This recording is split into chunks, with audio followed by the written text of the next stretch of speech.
E temos também figuras queridíssimas agora. Temos aqui Tomé Abduche e o nosso querido Francisco Pão de Hambúrguer. Porém, eu tenho aqui, fala, meu querido, eu tenho aqui a presença, agora o Felipe Monteiro está aqui, e tem o Van Hatten. Opa! Me dá o Van Hatten. O Van Hatten. O Van Hatten está em Brasília, Van Hatten? Ou está no Sul? Estou em Florianópolis, cheguei agora. Tá em Você acompanhou o Bolsonaro aqui? Você acompanhou essa entrevista da Reuters? Acompanhei praticamente tudo. Como é que você viu esse papo aí do Bolsonaro?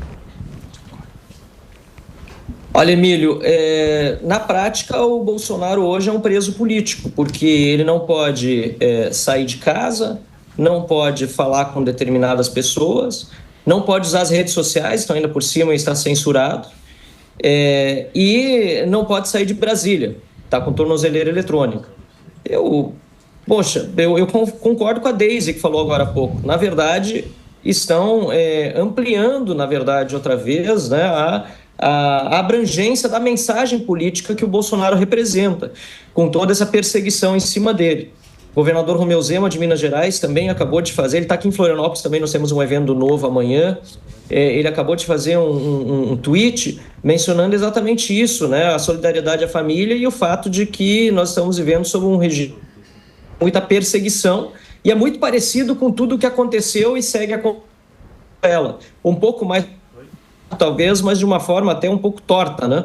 Porque as decisões do Alexandre de Moraes são um horror, em todos os termos, seja no uso do português, seja na falta de respaldo legal e jurídico.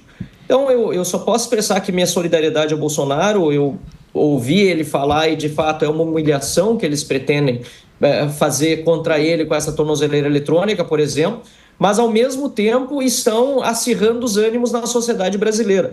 Porque as mensagens que eu tenho recebido desde que saiu essa matéria, essa notícia de que o Bolsonaro teve busca e apreensão, na verdade, uma invasão da Polícia Federal, porque é isso que eles costumam fazer nas residências dos perseguidos, a reação das pessoas nós precisamos voltar para as ruas, precisamos fazer alguma coisa, o Congresso precisa se mexer. Isso é bom porque num momento de letargia, de profunda decepção com as instituições, a gente vê que as pessoas estão, pelo menos nesse momento tão grave, né, se reanimando e dizendo que querem participar de uma mudança. Muito bem. Tomé Abduche, você tem alguma pergunta para o Van Hatten, que está em Floripa? Tudo bem, Marcel? O que o Congresso Nacional... Mas bastante coisa assim. O que o Congresso Nacional pode estar fazendo nesse momento para poder amenizar, né, essa grande dor da grande maioria dos brasileiros que representam a direita, que representam as famílias, que sabem o que aconteceu com o Brasil, que estão, assim, totalmente desolados com essa ação que foi tomada, essa decisão que foi tomada pelo Supremo Tribunal Federal? Olha, Tomé, primeiro, boa tarde. Satisfação estar falando com você aqui. Parabéns pelo teu trabalho. O Congresso Nacional, na verdade, tem uma grande chance nesse momento de recuperar sua credibilidade. Nas grandes crises há também oportunidades. E é o Congresso que precisa debater a questão da anistia. Não só da anistia, eu diria, inclusive, porque há uma parte daqueles que sofrem processos judiciais abusivos que, de fato, cometeram atos de vandalismo e, portanto, precisariam ter punição. Agora já pagaram muito mais do que qualquer vândalo pagou na história do Brasil. Teve gente que passou já 2 anos presa por causa de atos de vandalismo. Como também anulação de processo, porque a maior parte dessas pessoas que hoje são vítimas dessa perseguição estatal não cometeram crimes, né? Então, nós precisamos pautar a anistia. Acho que é uma grande chance do Congresso retomar esse tema que, lamentavelmente, tinha ficado esquecido nesses últimos meses, inclusive enterrado pelos líderes partidários, não pela maioria da Câmara, que assinou a urgência para anistia. Na Câmara dos Deputados também estamos prestes a instalar a CPI do abuso de autoridade, porque ela está na vez agora na fila. O presidente pode instalar até 5 comissões ao mesmo tempo e ele disse que as CPIs serão instaladas no segundo semestre e a CPI do abuso de autoridade é a 4ª da fila. Ele pode instalar, então, imediatamente na volta do recesso. E o Senado da República precisa tratar do impeachment de ministro supremo. 35 senadores já disseram que são a favor do impeachment do ministro Alexandre de Moraes. Quando nós começamos a buscar assinaturas da CPI do abuso de autoridade, nós demoramos até que engrenasse a busca e chegamos a perto de 160 assinaturas na véspera da morte do Clesão na Papuda. E aquela morte lamentável, aquele episódio que no fundo acabou se transformando também num episódio político, foi o que permitiu que nós conseguíssemos aquelas 10 ou 20 assinaturas que faltavam em 24 horas. Então, quando há um fato gravíssimo como esse que aconteceu ontem, aliás, hoje de manhã, com esse presidente Jair Bolsonaro, que, repito, está de fato em prisão domiciliar nesse momento, né, e impedido de sair de Brasília, quando acontece isso, há uma grande oportunidade de uma reação no Congresso. E há pouco nós tivemos já uma reunião da oposição, dos partidos da oposição, do PL e do Novo, para tratar desse grave assunto, já para nas próximas horas manifestarmos quais serão os próximos passos de reação dentro do Congresso Nacional. Muito bem. Felipe, você tem alguma pergunta aqui para o Van Hatten? Gentilmente está conversando com a gente. Perfeito. Marcel, primeiro, boa tarde, prazer falar contigo.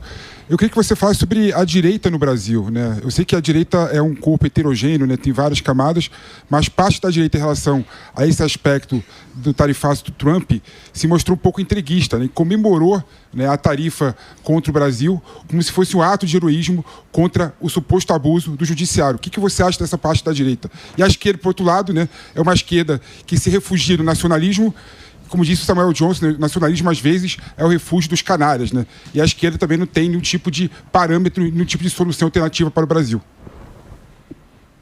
Parabéns, excelente pergunta, Felipe. Satisfação estar contigo também no ar. Eu preciso começar dizendo que eu sou liberal e, portanto, eu sou contra imposto, sou contra a taxa, né? Inclusive contra os impostos que o Haddad coloca sobre o povo brasileiro o tempo todo. Né? E uma novidade talvez boa para todos, eu entrei no início da semana com um projeto para limitar os aumentos do IOF, né? E o Hugo Mota sinalizou positivamente para esse meu projeto, para que ele fique nos níveis que foram cobrados antes desse decreto do Lula e não sejam aumentados mais, né? Então, existe forma do governo, do Congresso se manifestar contra o aumento de imposto e contra o aumento de IOF que não seja por meio do instrumento do PDL, que o Alexandre de Moraes, de uma forma também abusiva e inconstitucional, acabou derrubando, né? O nosso PDL aprovado com 383 votos. Sob o ponto de vista, portanto, de imposto, eu sou contra a política de taxação de países. Eu acho que ela não ajuda, em muitos momentos, inclusive, agrava a situação e dá à esquerda, como foi o que você disse há pouco, né, um discurso de nacionalismo, de defesa da soberania que é muito mentiroso, porque não tem ninguém mais entreguista do que a esquerda. A esquerda viajou o mundo na época do processo do impeachment da Dilma para dizer que nós estávamos promovendo um golpe no Brasil, um verdadeiro absurdo. E agora também a gente vê que Lula se alia ao que há de pior no mundo, e inclusive disse que lá na China pediu ao Xi Jinping mandar alguém para ajudar a regular as nossas redes no Brasil. Isso é um ataque à soberania violento. Nós vimos também o próprio STF numa manifestação de Gilmar Mendes se manifestando em grupo, porque ninguém disse que não naquele momento, que admirava o regime do Xi Jinping, que é um regime de partido único, um regime que também agride a soberania de outros países. Então, nós estamos vendo essa hipocrisia da esquerda. Agora, sob o ponto de vista da direita, que é o foco da tua pergunta, eu não quero esquecer de respondê-la, de fato, há diferentes opiniões na mesa, mas para mim o mais importante é separar o joio do trigo na questão da narrativa, da comunicação, do que acabou fazendo com que o Trump não só taxasse o Brasil, mas principalmente mencionasse uma questão política, e aí ele mencionou o nome do Jair Bolsonaro na sua carta. Eu acho que isso é mais relevante do que os diferentes posicionamentos da direita. Nós precisamos ir para a raiz do problema. E qual é a raiz do problema? O Brasil, por meio de decisões do Supremo Tribunal Federal e de posturas do Poder Executivo, está interferindo na soberania americana. É exatamente o oposto. O próprio Donald Trump, por meio da Trumpomedia, que é a sua empresa de tecnologia, ele decidiu processar o Alexandre de Moraes. Eu vi o Bolsonaro falando há pouco do caso da Flávia Magalhães, que é uma brasileira que se naturalizou americana e teve uma ordem de prisão contra si por ter feito um post na rede social, e ela vive nos Estados Unidos. O Alexandre de Moraes bloqueou o X no Brasil, uma empresa americana, e decidiu bloquear as contas e reter valores das contas bancárias de uma outra empresa que não tem relação societária com o X, que é o SpaceX, da Starlink. Ou seja, o Alexandre de Moraes, por meio das suas decisões, tem feito os Estados Unidos entender que o Brasil está agredindo a sua soberania. E, além disso, o próprio presidente Lula, exemplos não faltam, já dei alguns, tem também feito movimentos que acabam sendo interpretados nos Estados Unidos como movimentos contra os interesses americanos, como quando reúne os BRICS aqui no Brasil, no Rio de Janeiro, e diz que quer criar uma moeda contra o dólar. A Rússia e a China, inclusive, já saíram dessa briga, porque a gente percebe que o Brasil, na verdade, quer, por meio da administração do Lula e do PT, essa narrativa para si. E nós não podemos, como direita, escorregar nessa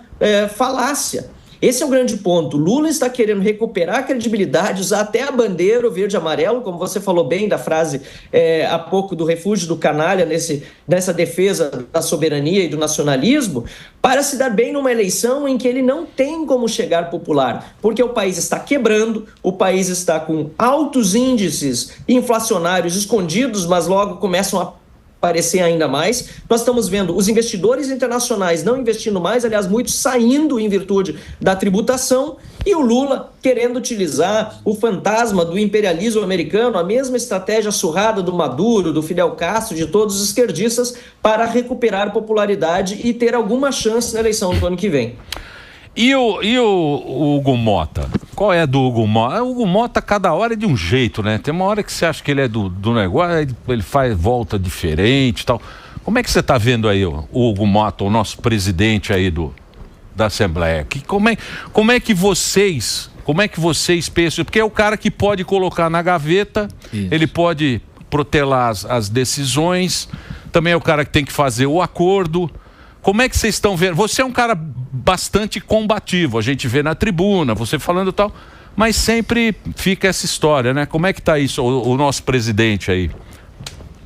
Olha, eu posso ter minha opinião pessoal sobre ele, até ela não é bem consolidada, porque, como você mesmo disse, ele tem as suas idas e vindas e a gente não consegue ter um perfil bem delineado. Mas o que eu posso falar a respeito da capacidade que ele tem de resolver o problema, que ele no Brasil hoje é uma das pessoas mais importantes para achar uma solução. E eu disse isso para o próprio Hugo Mota.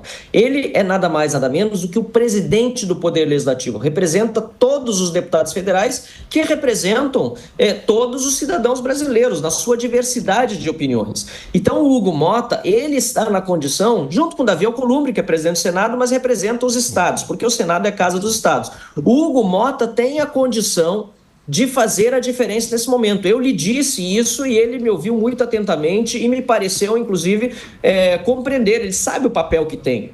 É claro que ele está acossado pelo Supremo Tribunal Federal, é claro que o governo federal vai continuar fazendo pressão sobre ele, mas é o momento do Hugo Mota se levantar e dizer: eu sou o presidente do parlamento, eu sou o presidente de todos os brasileiros, representados na Câmara dos Deputados. O presidente da República é o Lula, mas o presidente da Câmara dos Deputados sou eu, do Poder Legislativo, que aliás é o que representa a soberania do povo, conforme diz a própria Constituição da República. E estou aqui para pacificar o país. E já foi alertado lá atrás que a pacificação do país era a anistia. Nesse momento, nós estamos com uma situação ainda pior, porque o Brasil está entrando num processo de instabilidade internacional e de profundos ataques contra si, não apenas os Estados Unidos, não vamos nos enganar. A OTAN acabou também, por meio do Mark Rutte, o seu secretário-geral, que foi primeiro-ministro da Holanda, um país europeu muito relevante, aliás, na União Europeia. O Mark Rutte mesmo disse, acho que foi 3 dias atrás, que o Brasil poderia sofrer sanções porque foi muito grave o fato de nós estarmos colaborando com o regime do Putin, né, da Rússia contra a Ucrânia. Então, não é só os Estados Unidos, é uma crise internacional tremenda e o Hugo Mota, como presidente da Câmara, pode pautar aquilo que é mais importante nesse momento, que é a anistia àqueles que participaram do 8 de janeiro e para que a gente saia dessa discussão tão sangrenta e violenta que a gente está. Como eu já disse outras vezes no Pânico, Emílio, desculpa, só para concluir, o 8 de janeiro foi o que o PT precisava para manter a governabilidade até agora. Porque o povo nunca foi de fazer as coisas com violência, aquilo foi uma farsa. E se não tivesse acontecido o 8 de janeiro, o Lula já tinha, na minha opinião, caído, porque o Congresso já tinha ouvido o povo nas ruas, que acabou por medo e amedrontado, não voltando a fazer as manifestações enormes que fazíamos na época do impeachment da Dilma. Mas o Congresso já foi mais corajoso, né? Você lembra do Renan? O Renanzão, ele enfrentava o Supremo, ele ia lá e brigava. A gente tá vendo aí, tudo mansinho, uma turma mansa, né?